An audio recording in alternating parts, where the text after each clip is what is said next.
The next two sections work together. The simple organizing framework of people, place, and procedures was introduced earlier as a way to begin thinking concretely about a wide range of questions that lie behind the deceptively simple-looking advance care directives themselves. The forms provided here take a more expansive view than the legal documents require to help you think about your preferences in ways that the necessary forms in the state where you live may not prompt or ask about. People, place, and procedures forms are presented first for you to read and think about. Specific questions to address are organized systematically. These are followed by a completed set of the three forms with one person's answers as a sample.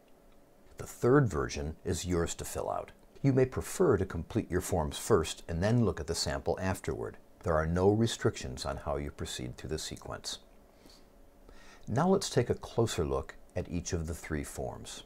People is organized around three primary functions to think about for 6 types of personal relationships.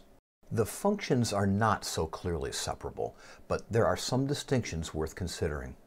Advocacy and decision-making is really the big one, and you can see from the example that this is the life and death area potentially involving cessation of treatment. Communication is different.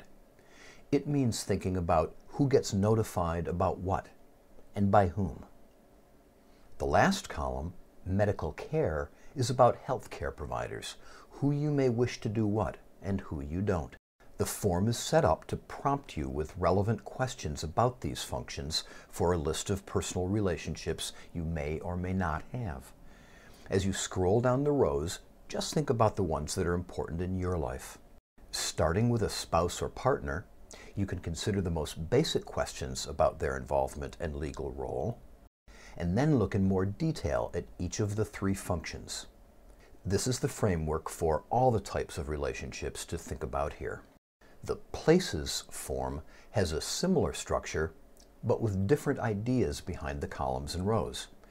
The organizing columns are now living situations, and the rows are set up for you to consider each situation and the conditions that might lead to a transition to a more medically supported environment.